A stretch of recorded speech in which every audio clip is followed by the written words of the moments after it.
একে একে গাড়ি থেকে নামলেন ৪ জন। পরনে একই রকম পোশাক, গলায় ফুলের মালা, সঙ্গে আছে দেহরক্ষীও। দেখলে মনে হবে বিয়ে করতে যাচ্ছেন বা কোনো রাজনৈতিক ব্যক্তিত্ব তারা, কিন্তু না, কোনো শিল্পপতি বা রাজনৈতিক ব্যক্তি নন, বরং খুব সাধারণ খেটে খাওয়া মানুষ তারা। অথচ তারাই প্রধান অতিথি হয়ে এসেছেন একটি প্রীতি ফুটবল ম্যাচে। কেউ কৃষক, কেউ টং দোকানি, কেউ ভ্যান চালক, কেউ বা করেন রাজমিস্ত্রির কাজ।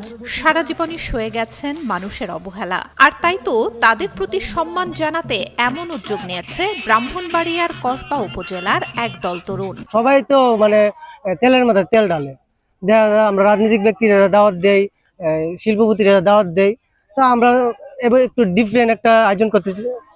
মিনিস্টার মাথা ঠান্ডা অফার, মাসিক কিস্তিতে 1.5 টন এসি মাত্র ৩,৯৯৯ টাকা ও 2 টন এসি 4,999 টাকায় পাওয়া যাচ্ছে মিনিস্টার শোরুমে। উপজেলার সৈয়দাবাদ কলেজ মাঠে সৈয়দাবাদ কিং অফ কলেজপাড়া যুব সমাজের উদ্যোগে আয়োজিত প্রীতি ফুটবল ফাইনাল ম্যাচে দেখা যায় এমন এক অভিনব দৃশ্য। ব্যান্ড বাজিয়ে প্রাইভেট কারে করে পুরো গ্রাম ঘুরিয়ে মাঠে নিয়ে আসা হয় ওই ৪ জনকে। বসানো হয় সভাপতি, প্রধান অতিথি ও বিশেষ অতিথির চেয়ারে। সঙ্গে ছিল র্যাবের মতো পোশাক পরা ও নকল অস্ত্রে সজ্জিত 2 জন দেহরক্ষীও। আমরা জানি রাজনীতিবিদ বা বড় বড় লোক, সম্মানী লোকের মানুষ খেলাতে প্রধান অতিথি আমন্ত্রিত করে, কিন্তু আজ যা ব্যতিক্রম একটা খেলা দেখলাম। আয়োজকেরা জানান, খেটে খাওয়া মানুষগুলো এখনো সমাজে অবহেলিত, উপযুক্ত মূল্যায়নটুকু পাননি কোনোদিন। সমাজে উচ্চবিত্ত, নিম্নবিত্ত সবাই যে সমান সেটি তুলে ধরতেই তাদের এই ব্যতিক্রমী আয়োজন। ওনাদেরকে এরকম ভাবে আমাদের সমাজে কেউ মূল্যায়ন করে না। তো আমি আমার পাড়ার যুব সমাজের সাথে আলোচনা করলাম, সবাই আমাকে বলল ঠিক আছে, এভাবে করলে ভালো হয়। তো আমরা ওই চিন্তা থেকে যে সমাজে বিত্তবান উচ্চবান বলতে কি সবাই সমান, ওই চিন্তা থেকে আমরা এই খেলাটা আয়োজন করলাম। এখন খেলা শুরুর আগে ফুল দিয়ে বরণ করে নেওয়া হয় প্রধান অতিথিদের। এরপর ফুটবলে লাথি দিয়ে খেলার উদ্বোধন করেন তারা। খেলা শেষে বিজয়ীদের হাতে তুলে দেন পুরস্কার। এই গরিব 4 জন মানুষকে অতিথি করেছে এবং তাদেরকে পোশাক পরিধান করে রাজকীয় যে সংবর্ধনা আয়োজন করেছে, এটা আমার জীবনে আর দেখি নাই।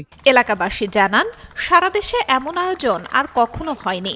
শ্রেণী বৈষম্য দূর করতে এমন আয়োজনকে সাধুবাদ জানিয়েছেন তারা। আসলে আমরা সমাজের যারা বিত্তবান ধনী তাদের কাছ থেকে আমরা অর্থ টাকা পয়সা নিয়ে আমরা তাদেরকে প্রধান অতিথি করি, খেলার মধ্যে সভাপতি করি, বিশেষত করি।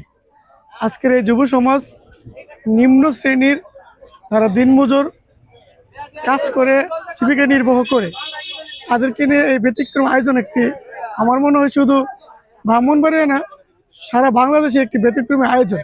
খেটে খাওয়া মানুষদের এভাবে সম্মান জানিয়ে সামাজিক যোগাযোগ মাধ্যমে এখন প্রশংসা কুড়াচ্ছেন সৈয়দাবাদ যুব সমাজ। ভবিষ্যতে গ্রামের অন্য শ্রমজীবী মানুষদেরও এভাবে সম্মানিত করার পরিকল্পনা আছে বলে জানিয়েছেন আয়োজকরা।